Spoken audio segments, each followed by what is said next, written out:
भारत में एक ऐसा रेलवे स्टेशन है जहां 42 साल तक कभी ट्रेन नहीं रुकी।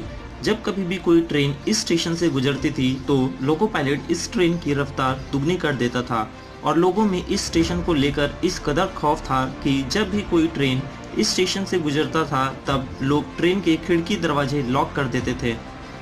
कोई रेलवे स्टेशन किसी एक लड़की की वजह से बंद हो जाए यह सुनने में बड़ा अजीब सा लगता है, और वो भी तब जब स्टेशन को खुले अभी 7 साल ही हुए हों। आपको शायद यह मजाक लग रहा होगा, लेकिन यह बिल्कुल सच है। यह रेलवे स्टेशन पश्चिम बंगाल के पुरुलिया जिले में है, जिसका नाम है बैकुंठपुर रेलवे स्टेशन। यह स्टेशन खुलने के कुछ सालों बाद तक तो सब कुछ ठीक रहा, लेकिन बाद में यहाँ अजीबोगरीब घटनाएं घटने लगी। साल 1967 में बैकुंठपुर के एक रेलवे कर्मचारी ने स्टेशन पर एक महिला का भूत देखने का दावा किया। साथ ही यह अफवाह भी उड़ी कि उसकी मौत उसी स्टेशन पर एक ट्रेन दुर्घटना में हो गई थी। अगले दिन उस रेलवे कर्मचारी ने लोगों को इसके बारे में बताया, लेकिन उन्होंने उसकी बातों को अनदेखा कर दिया। असली परेशानी तो तब शुरू हुई जब उस वक्त के बैकुंठपुर के स्टेशन मास्टर और उनका परिवार रेलवे क्वार्टर में मृत अवस्था में पाया गया। यहाँ रहने वाले लोगों का दावा था कि इन मौतों में उसी भूत का हाथ था। उनका कहना था कि सूरज ढलने के बाद जब भी कोई ट्रेन यहाँ से गुजरती थी तो महिला का भूत उसके साथ साथ दौड़ने लगता और कभी कभी तो ट्रेन से भी तेज दौड़कर उसके आगे निकल जाता था। इसके अलावा कई बार उस ट्रेन के आगे पटरियों पर भी नाचते हुए देखे जाने का दावा किया गया था। इन खौफनाक घटनाओं के बाद बैकुंठपुर को भूतिया रेलवे स्टेशन माना जाने लगा और यह रेलवे के रिकॉर्ड में भी दर्ज हो गया। लोगों के अंदर इस महिला का भूत का इतना खौफ बढ़ चुका था कि वो इस स्टेशन पर आने से कतराने लगे।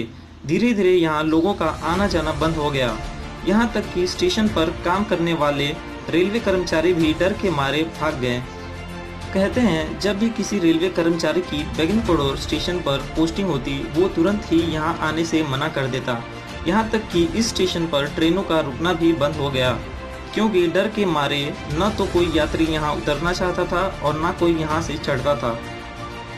इसके बाद से पूरा का पूरा स्टेशन सुनसान हो गया और रात के वक्त जब कोई ट्रेन इस स्टेशन से गुजरती थी तो लोको पायलट स्टेशन आने से पहले ही ट्रेन की गति बढ़ा देते ताकि जल्द से जल्द वो इस स्टेशन को पार कर सके। यहाँ तक कि ट्रेन में बैठे लोग स्टेशन आने से पहले ही खिड़की दरवाजे बंद कर देते थे। हालांकि 42 साल के बाद यानी साल 2009 में गांव वालों के कहने पर तत्कालीन रेलवे मंत्री ममता बनर्जी ने एक बार फिर इस स्टेशन को खुलवाया। तब से लेकर अब तक इस स्टेशन पर किसी भूत के देखे जाने का दावा तो नहीं किया गया है, लेकिन अभी भी लोग सूरज ढलने के बाद स्टेशन पर रुकते नहीं हैं। फिलहाल यहाँ करीब 10 ट्रेन रुकती है। भूतिया रेलवे स्टेशन के तौर पर विख्यात हो चुके इस स्टेशन पर कई बार पर्यटक घूमने के लिए भी आते हैं। वीडियो अच्छी लगी हो तो लाइक ज़रूर करें और ऐसे ही वीडियोस पाने के लिए हमारा चैनल सब्सक्राइब करें। धन्यवाद।